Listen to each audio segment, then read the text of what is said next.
matchup that we're so hyped to see. And this is going to be a big pick in the series, folks. Mako hung their most played champion in this split and hung on Thresh. It gets people going. Does, and I'm still more curious about the first pick coming out for the Hecarim. Again, both Jinx and Aphelios are open. I don't think for the side of Viper he really cares which side of the matchup he does fall on. I mean, heck, he also has played as many Jhin games as he had Aphelios. He's played more Ezreal games than he's played Jinx, so we've seen for the EDG bot lane, they don't put that in the highest esteem. Just wanting to have JJ on something that will be able to give him influence in these team fights later on. Also, nice access to some early ganks. For the side of FPX, though, they will just lock in the Jinx. So very safe, very strong bottom lane coming out for them. Okay, well, Jinx off the board. We rattle our mind. What else is up here, Lyric? Aphelios is the next go-to, right? Yeah, I mean, right, I feel like if it was the typical expected LPL pick man phase, you would see something like Aphelios and then maybe Nautilus come out for Mako and just enable their 2v2, look for some of the aggression, pair quite well with JJ, save your soul laners 4-4-5, see if you can get one of them a decent lane matchup. Gwen is still open as well, though, so I'm never against blind picking a Gwen since we've seen how few answers she does have. All right, well, locked in here for Flandre. Do you pick another early top laner here as a counter, or do you just go, hey, we need a jungle, let's get it before it gets banned away? I think the thing is how comfortable Clid is being pushed off of, you know, maybe the Lee Sin Xin Zhao duo, because you can just opt in to lock in something like the Kennen here or even the Jax, but looks like instead going to be pivoting towards the Corki. We've seen Corki priority fall off a decent bit here in the LPL as of late. I feel like, you know, for numerous reasons. One, like things like Hecarim rising in priority, giving the availability to find this ease of access onto backline carries like FPX. But still, FPX set up very well for standoffs and teamfights later in the game. You expect EDG to index into more hard engage options to be able to find the fight. Where for FPX, maybe trying to get yourselves some peel, and more curiously, you know, where are they going to go in terms of junglers? And with Corki as well, I realized last piece of map movement available. And Lyric, you and I are talking in the break. Apparently, a bit confusing there. We're still 12.2, guys. Corki hasn't been touched. Package timer as per normal, not your nerfed version. I hope that was easier to understand this time around. that was a great way. Good. You know, people don't need to know about our debate in the break, but yeah. Corki is still left untouched, 12.2. Here in the LPL, we will be on 12.2 as long as we feel like, maybe forever. as long as we feel like. Yep, sorry. Continue. For EDG, actually opting to take out something like the Jarvan, not wanting to give FPX options to punish the Aphelios on the opposing side, since it is FPX the ones who've been able to take away the mobility of the Thresh. And earlier, we were highlighting that Mako probably did want to go towards that Nautilus pick, so FPX taking that one away as well. You do have like certain unfavorable matchups or like slightly unfavorable you can go towards right. There's always still things like Leona's left available if EDG just want to keep indexing into that engage that we hit on. Okay, but on the other side, let's go back to what you're talking about. Clid on the Lee Sin. They said they weren't going to pick up the jungle here. Finds its way through. FPX now have that option for Clid. Whether he wants to pick it up now, as the Kennen is the last ban away. Clid's Lee Sin. Doesn't matter if you're an LPL fan from the JDG days, when Clid was on the roster in 2018, almost making it to Worlds. Or if you remember him on his time in SKT, or any Lee Sin performance he's ever had. Clid returns on it once again. A signature pick for the man, leaving top lane counterpick for Xiaolao, who counterpick against EDG's final call. I was going to say, I mean, for Shala, who we could have already had counterpick, right? The fact that EDG have already shown their top laner, but that's what I want to highlight. Nice Kennen ban coming out from the side of EDG. We hit on how we expected the Leona to be picked up for the side of Edward Gaming as well. And then this has become the new stock considered matchup in the LPL. With the, you know, amount of ways to set up the ball, we've been seeing Orianna priority rise way up and Victor slowly fall out of the meta. So nice ball delivery on the side of EDG. Jax being the only thing left open that we do typically see into that Gwen matchup. Breathe has been someone who's been willing to pull out the Akali, but I definitely think Jax has been more of a Xiaolao who staple. And now there we go. FPX have the 1-4 pressure coming in. If the Jax can be able to get online, you have great wave clear coming in on your side. A bit of pick potential coming out with the Lee Sin and the Thresh. So we're on the opposing side, right? For EDG, wanting to take those like front-to-back team fights, wanting it to be I'd say like open space, right? River in lanes, not necessarily like getting picked off or getting choked out in the enemy jungle. They have really nice ball delivery coming out from both Leona and Hecarim, and we have had way too many annoying Gwen clips come out lately, so we already know what she does. Yeah, she's cute. My God. Gwen's nice and cute, man. Takes us to sewing class, and we all have to just sit there and snip away. I think the amount of people that are letting Gwen through, Lyric, was it you I had this conversation with the fact that there's things like Jax, Camille, everyone's like, oh, we can take this into Gwen. It never really works out, does it? Gwen always finds a way, somehow. Yeah, I feel like the only pick we've seen be, like, comparable is, like, Jace has actually done surprisingly well this split. Yeah. We just have, Jace has just been banned so consistently here in the LPL. Sure. Kennen we've been seeing a lot of impact on in team fights, but I feel like the Jax hasn't really panned out in terms of how teams have been wanting to play out the game. So, I mean, ridiculous champion coming out for Flandre. So for EDG, they should be feeling pretty good. And we're going to be looking at, I think, especially Clid, seeing what he will be able to do, what he could find in this early game. You have setup in bot, you have a winning matchup in top. Okay, well, get a Xiaolahu ahead. We know what happens with the comp. FPX versus EDG. It's not our summer finals rematch, although it is. Ladies and gentlemen, FPX are completely different, but EDG, FPX, our match of the week coming through. These guys brewing up a recency rivalry. Both world champions now, by the way. 2019 for the Phoenix, 2021 for Edward and his gaming legion. We welcome you back to Summoner's Rift in game number 1, where we're hoping this series will deliver after EDG got hit in the head with a fork by Weibo Gaming, and FPX got put in the fridge, but no one defrosted it. And in this early game, I tell you what, we're actually going into the freezer. LWX with press the attack activated. He didn't burn any summoners, but he got hit pretty hard. Yeah, EDG now getting full control over this bot side. Gonna even put a bit more damage on the table. Would be, you know, they're gonna put a ward down. Does look like the reason why LWX went so far forward is FPX's bot lane actually did get a ward on the opposing red buff, so they will be able to spot out where JJ has started. Nope. Okay. Well, I mean, to be fair, right? You're right. He didn't actually lose anything. You are going to get to lane a little bit late, but EDG's bot lane is helping a leash for JJ, so you're not going to really lose anything too insurmountable. Clid, though, solo starting on the opposite side. We've already highlighted how FPX doesn't really matter what the draft has been. It has really just been hammer resources into the bottom lane. That's one of the nice things about LPL teams typically, is that it doesn't typically matter how they draft. They're gonna follow their identities and their strong suits home no matter what. True, you know, it's very obvious as to what path they're going to take. Speaking of, the bottom right-hand corner, you guys just seen a quick replay here where LWX was back in a greedy position. Luckily, didn't have to burn any of the summoners. He gets away. As we're on live, Scout is bullying out Gory, and Lyric, you were talking about this in draft, that we are seeing this matchup more and more. A lot more Oriana's having a great time bullying out the Corki in the first 10, 15 minutes of the game. Yeah, I mean, you just outrange him, right? Being able to consistently look for those QW combos like we saw on our screen. You take Ares, you're getting even more agency, more value out of the short trades you're getting from that.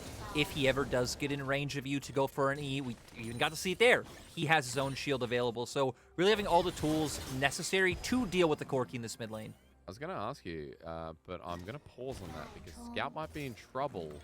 Airy used once again from Scout. He's low on mana. He's sticking with the wave. Clid behind. Waiting for that Sonic Wave with the Ward Hop as well. Sonic Wave going to be flushed away from by Scout. And Gory even survives through. So a big win here with EDG's mid laner sent packing. Yeah, you've seen Scout like feeling the pressure he's putting up, wanting to continuously dominate Gory in the mid lane, exposes himself to the early gank to come out from Clid. And just really nice punish coming out from them. Gory still will have to recall, has the TP available though, so we should be fine overall. Looking at the map state in general, JJ already going with this full clear, so is ahead of the Lee Sin as you would expect, even just in the matchup, but especially with Clid opting into that early gank. Xiaolahu going for the reset top though doesn't give him an opportunity to punish this Jax on the top side. Going to be walking back to lane though, so teleport's available, choosing not to use it as Flandre. Note he's gone with the Ignite this game, Lyric. We've seen a couple of renditions, Exhaust. I think we've even seen a flash at one point, Ghost. But this time around, very much looking for the kill threat in the lane that he's already winning up with a massive massive minion wave pushed into the turret. Is Flandre's finally able to make his back through.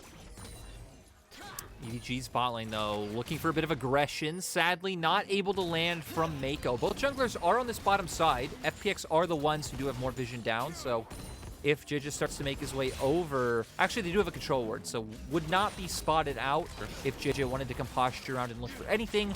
But it looks like Klidge is going to be on his merry way.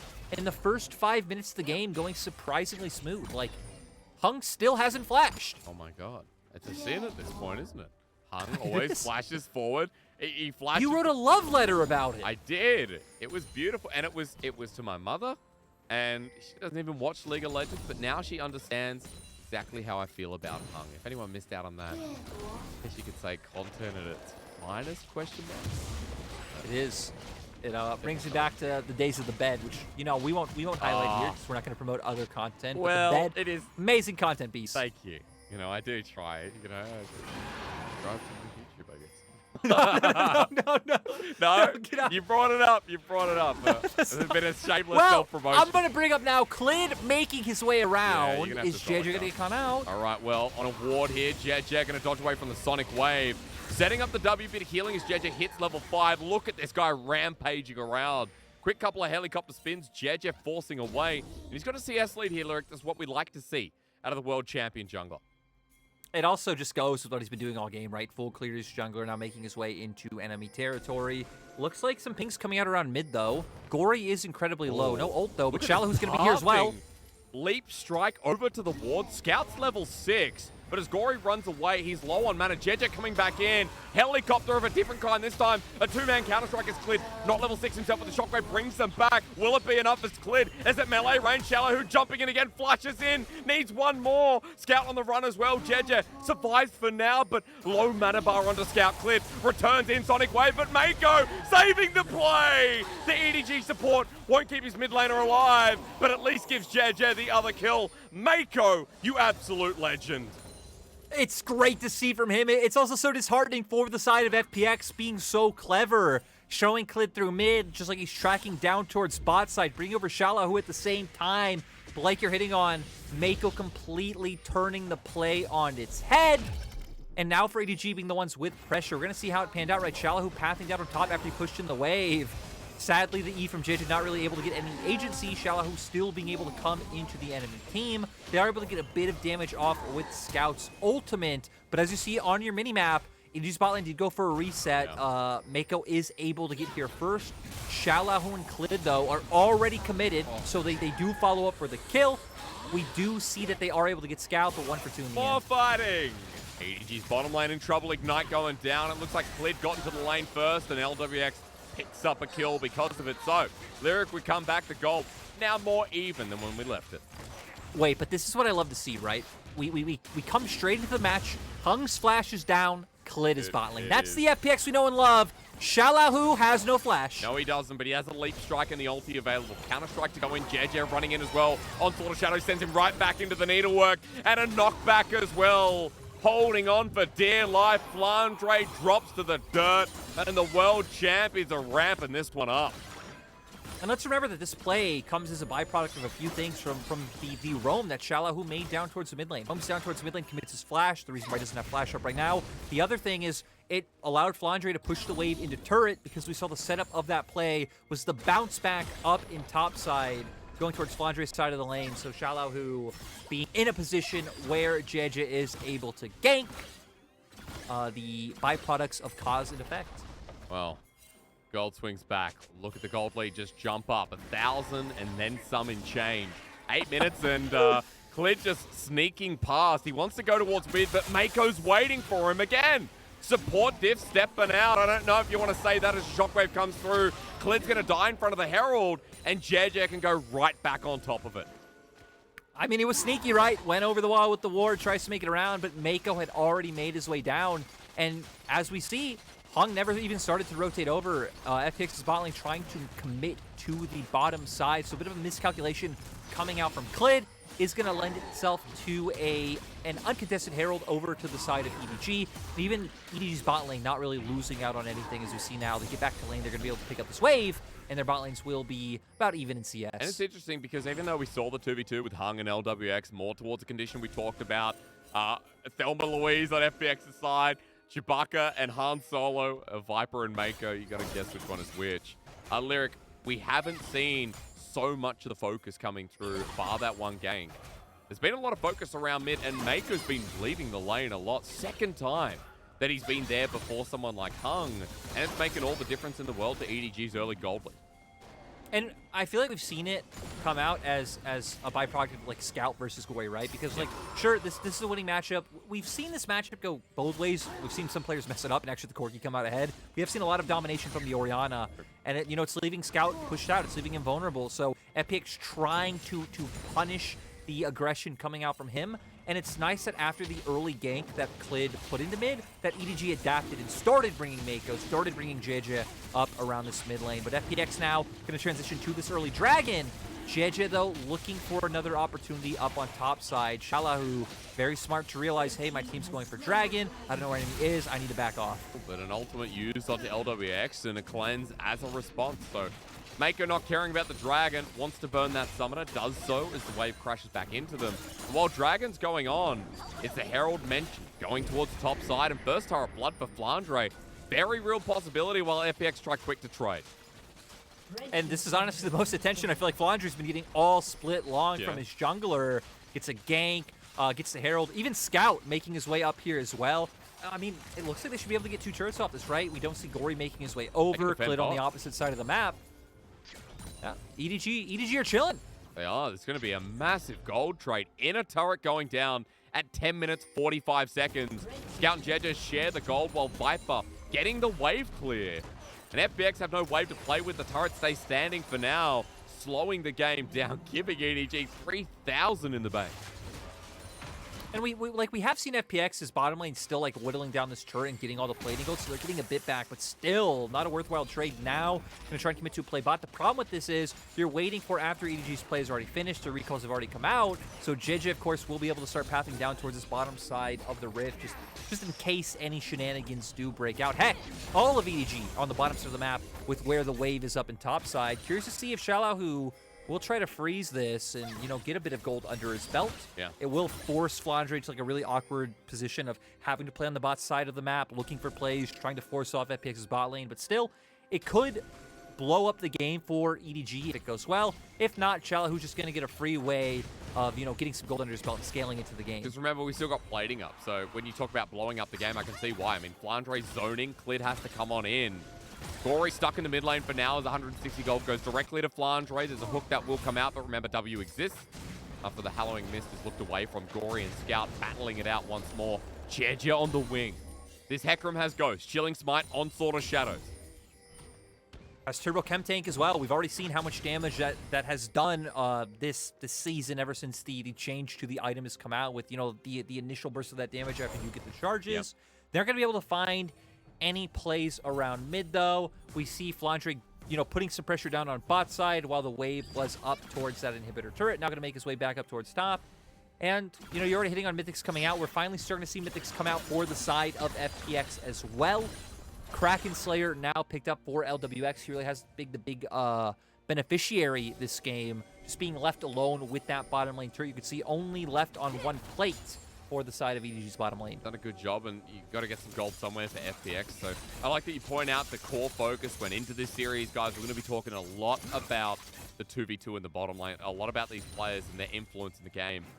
While you're talking about Mythics, I also want to point out that Hex Trinket means we're slowing down here for Gory. We'll be heading towards that first item shortly, which seems to be the Manamune as usual. While on the other side, we already talked about Mythics. I also want to point out that Scout's pretty close.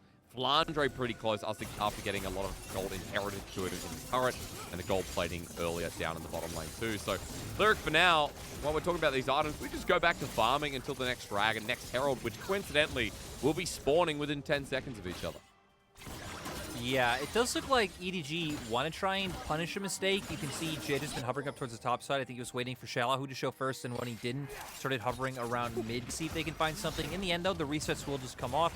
And like you said, it feels like both teams just waiting for the objective play to come out. Clid, though, going to start hovering around mid, as you've highlighted the focus has been For FPX now, just a matter of time before you are going to be able to try and find some pressure in mid and be able to break open the spot lane turret. But now with Ludens coming out for the Orianna and you highlighting the Gore Drinker for the side, Hex Drinker, I'm sorry, for the side of Gory. Gore Drinker is a different item. Yes, it is.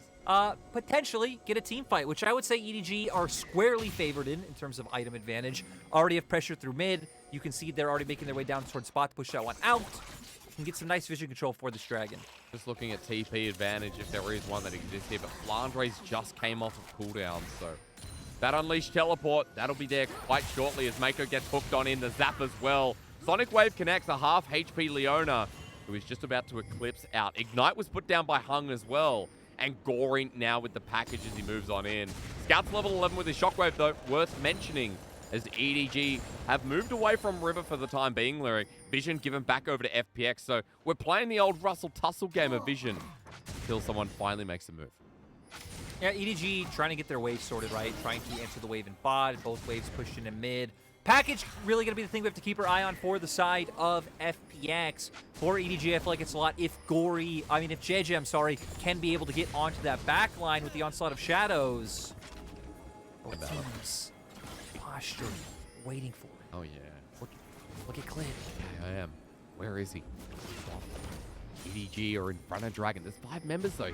You talked about package being huge. Well, LWX is going straight to the bottom side turret. Package to zone off, but that's going to expire very shortly. And while the turret goes down, LWX joins in. Now that big tool without any big ones available, while JJ behind enemy lines. It's the Rohirrim about to come through. I love this scene in the movie. As JJ flies through, he gets absolutely no one. Sauron wins. EDG walking away in FPX. Now they got full advantage in front of the Dragon. Waiting for that Shockwave to come through. It's back and forth. Clid's still on the wing.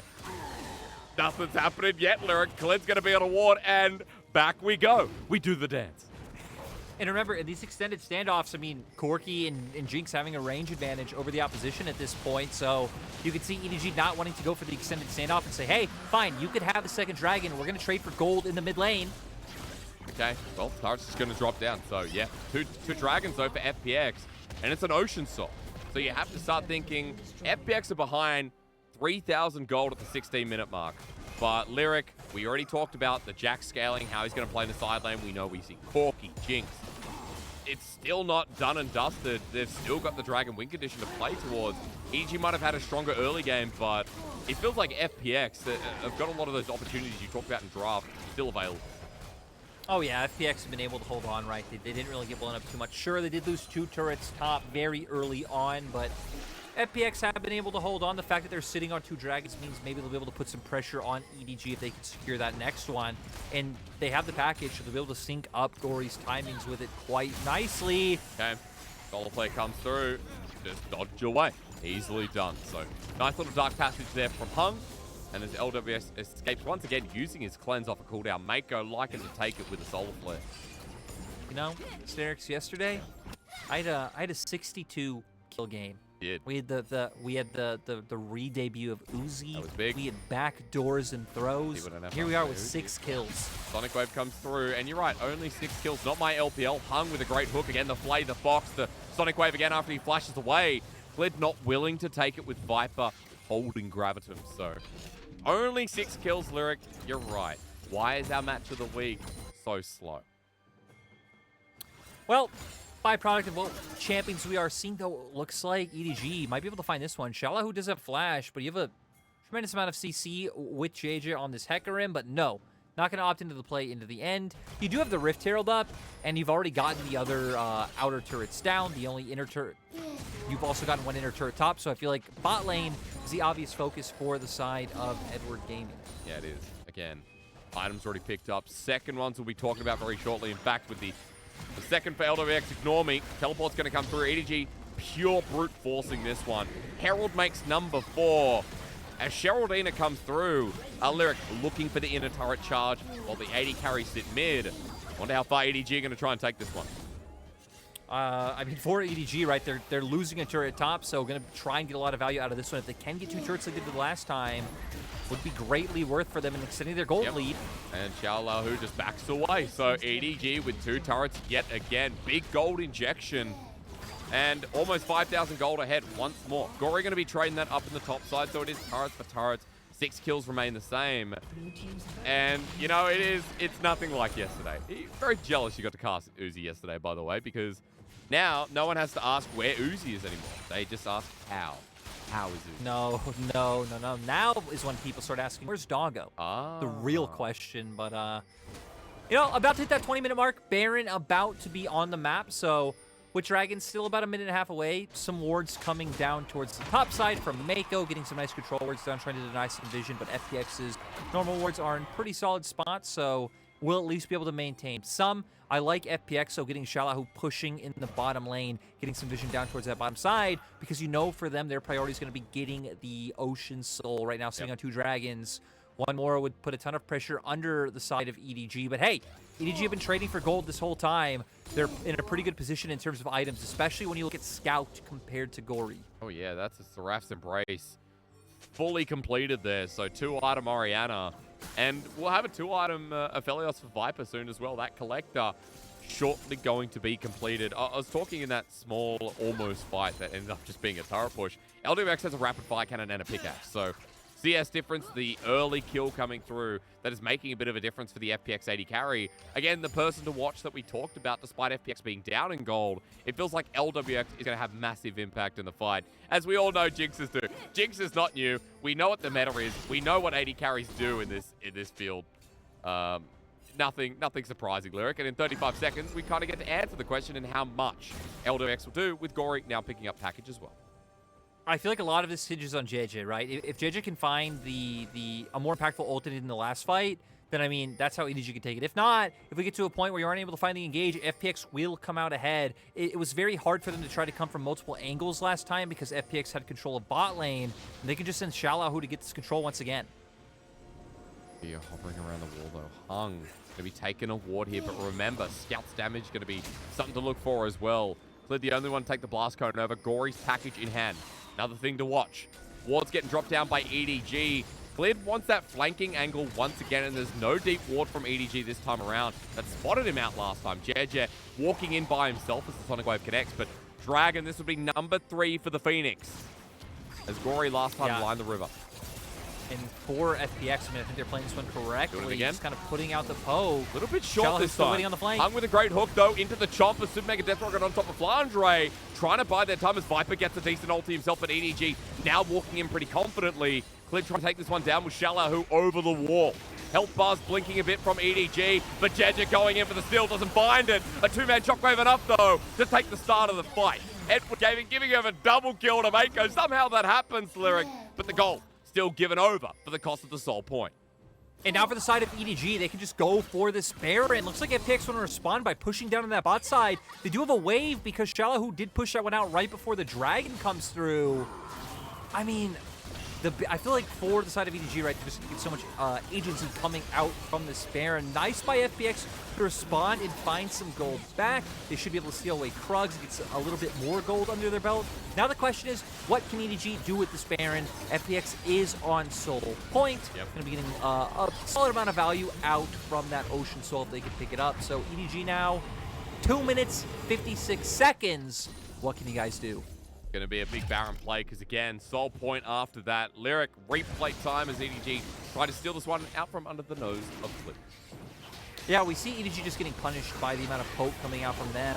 They wait for the moment to just go for the steal. They aren't able to combo it through, but still the fact that Shalahu commits to the pit means that once the shockwave does come out as well as JJ, they are able to pick up those 2 kills. Mako's got a bounty. He's the only one on EDG with a bounty after that. So, feeling it. And I love it. I think it's the Eclipse got one and then Shield of Daybreak, or even just the passive got the other. So, you know, with the amount of times we saw supports get robbed last year for MVPs, I am totally down for the support uprising. Dude, I am. Ming is in that category. Ming, the fact, oh my God, that one's the most atrocious. Oh, dude, I mean, Garl of this, Garl of that. I just want to see Mako spammed in Twitch chat. There's no way that man got enough MVPs last year. Sorry, Ming got enough MVPs spam last year. Damn, almost had to copy pass it down pat. Lyric, Baron's up. You talked about it in the play that needs to come through. Flandre's on one lane. EDG in the mid lane.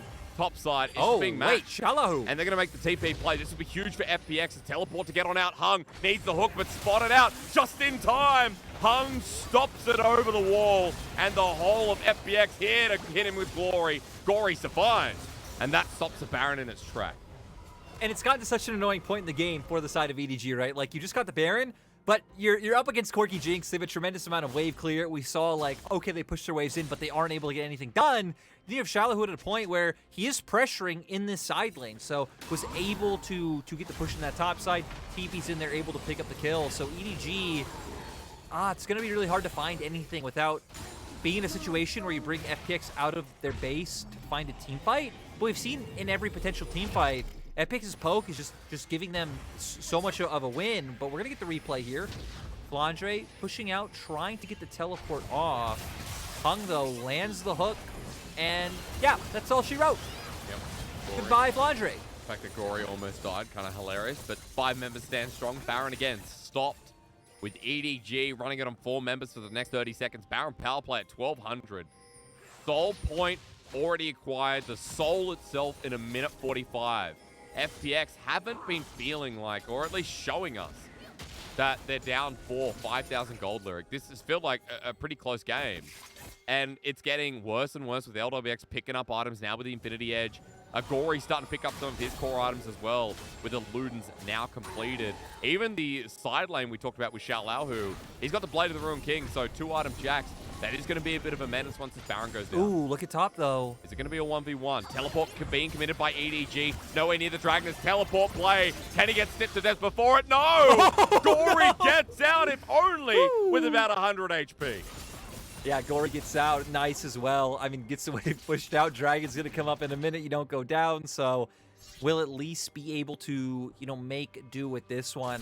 Now we're going to see if EDG can finally pull it out, right? We've seen every time they've postured around Dragon so far, FPX have been able to come out with the Dragon. For EDG, you probably want to look for what you did the first time, right? Because FPX have been very smart about committing Xiaolahu to pushing out in the bot side, making sure they always have a way to get around the Dragon pit and threaten that flank. For EDG, they've typically been the ones keeping up pressure in mid, and if they could look to do that, try and bring the Hecarim in from behind, it could be a way of working. But look at FPX's jungle. They have so many wards on their flank to spot out if JJ does look for that same play. Instant double flash. LWX and Hung again. I don't think Hung flashes backwards too many times, but they were threatened. Now with blinking health bars, you can see that the bottom lane running scared. The bottom lane push-in begins as Viper starts poking from the wing. Scout loses himself the Banshees, I believe, and FPX are going to continue this push here, Lyric. Sonic Wave connects onto Viper, but over the wall, Scout a big deal. Yeah, and now they're gonna start pulling out the Dragon. I feel like they're trying to force this package to be used by Gory. Then for the side of EDG, I just want to see them finally pull the trigger since they have forced out those flashes. Grabbing him onto Clid, but that's not going to stop him onto the Dragon. They want to take it. It's gone. EDG deny the soul point. Clid can't come in for the steal. But look at LWX. And he's running for the base. This Jinx just wants to try and open up the inhibitor turret. Backs coming through from EDG. LWX is going to get excited. He's going to get away from this, Lyric. That's a decent move. Yeah, that was a really nice move coming out from the side of FPX, realizing, hey, our flashes are forced out. We got caught out by the side of EDG. How do we turn this into a worthwhile play? We're already on 3 Dragons. They're only on their first. They can have this one. Translate that for a turret, but EDG looking for it again. That's a Banshee failed now. Back up and available for any counterplay. Hung and cleared. Ult's back up as well. And a Shockwave will hit both of them over the wall. The Shockwave pulls him in. Onslaught of Shadow's Blade, but JJ finishes off the job and walks out with his head held high. EDG with the pick in front of Baron, Lyric, 35 seconds. And setup is now all theirs. Yeah, finally, really clever pick coming out from EDG when they haven't been winning these standoffs, so nice to see them try something different. Even the patience coming out from them, instead of just having JJ running straight in, waiting until Scout is able to guarantee the Shockwave. And now it looks like Scout gonna spawn out Xiaolahu. On the wrong side. EDG converging on the position. Look at the pings come through. The STP, we've seen this before. We've seen this twice already. Failed once and successful the other, only just with Gory. Xiaolahu, he knows he'll be knocked away. Ultimate, not actually there. Viper coming in with a Gale Force as well. Counter-Strike ulti from Viper. A flash response, Solar Flare as well. He goes golden as the shockwave Oh, from Scout Scout! on the back end. That's the real hero play. The teacher is still the teacher as FPX are absolutely obliterated while Flandre on another angle looking for Gory. All of a sudden, this game looks like it could be in the bag for EDG. Yeah, and I think it is. I like the call by EDG realizing, hey, you know, we have 30-second death timers. Let's just go for the push. Pushing down their inhibitors has been so hard, so not going to go for the perceived maybe safer play. Just go for this inhib. Maybe look for the end. Flandre has TP. They find the end. It's a good question. 20 seconds on 3 members. LWX, 4 damage source down. Teleport from Flandre. EDG barreling up mid. As Hung gets a good hook, but he's trying to delay it. Goes golden in the middle. Gory clearing the wave. Meanwhile, sacrificing his life so the game does not end. EDG walk away. They've got a Baron to attend to, but the game feels pretty hard from now on. Yeah, I think that is such a huge win for the side of EDG, like it can't be overstated. We saw how much trouble they were having breaking down those inhibitor turrets, even when they had Baron up against the just amount of wave clear coming out from the Corki and the Jinx. Now having that one down, having the pressure to rely on, if they can pick up this Baron, this will be huge. Viper just hitting it over the wall with the turret. Shockwave again is a 2-man. Gory running into his ex-teammate, and Scout is putting on a clinic this game, zoning from over the wall. Clip with a Sonic Wave. He'll go in on this one. The kick backwards as Baron is secured, but Scout's going to buy time. Over the wall, JJ with an onslaught of death. LWX can only watch as Gory does the same. Lyric, Baron, another kill to bite the dust, and EDG with just about 10,000 gold in game 1. Man, is Scout Shockwave on a lower cooldown? Because I swear to God, we are seeing this one every time he comes up on the screen. Embrace, man. It's working out well. Yeah, it is working out beautifully as we see now. The pick that they found onto Shallow, who having to commit his flash, but Scout, once again, really the true hero here, comes in from behind, blocks 2 members down with the ultimate, lands the W to follow up with a damage JJ commits. And on the opposite side, Mako providing the shield, making sure Viper doesn't go down. And now it should all but be decided, right? You've picked up the gold. You have massive item advantages. You have super minions coming in from mid. You have the Baron buff minions coming up from bot. Now for EDG, can they close it out? Well, channeling through mid for now. Flandre using the Baron buff. 4 members on the other side. And through bot, I mean, Flandre even just escorting the wave. Immune in the nick of time against Hung as this cannon minion's going to be doing a bit of work for now. Viper making sure Gory doesn't stand there on auto. Buying a bit of time for FPX. How long can they defend this base? Top wave looks like it's a bit of a standstill for now. Might not even be relevant as EDG finally with this next one. Get on in. 2 inhibitors going to be down, Lyric. And they're pretty strong, but I guess they're going to be escorting another wave or waiting for a misstep from FPX. Yeah, for the side of FPX, right? I feel like you just keep doing what you're doing, trying to put up this poke. Ooh, will this be decided? Gory has package. Not spotted out as it lines down through the middle, but the onslaught of Shadows. JJ goes in anyway. He's absorbing so much damage, but doesn't die. Viper gets a huge Moonlight Vigil. Scout still holding onto the Shockwave into the backline. Mako does it again. Shockwave brings them backwards, and Scout pulling down the student. Gory has to watch as this EDG mid laner styles on the newbie. Really great performance coming out from Scout from level 1, right? He was dominating that mid lane matchup, pulling so much pressure and attention towards the mid lane. Then in the mid and late game, my God, this guy became a shockwave machine. I do gotta say though, for FPX, I feel like a great way of describing them. Everyone's like, hey, what's FPX about? It's like, hey, they made them work for it. That's something you could say about FPX in literally every game they play. In every series they lose, whatever it is, like, they pull it close. They make you have to put in the effort. They make you sweat. And, you know, at the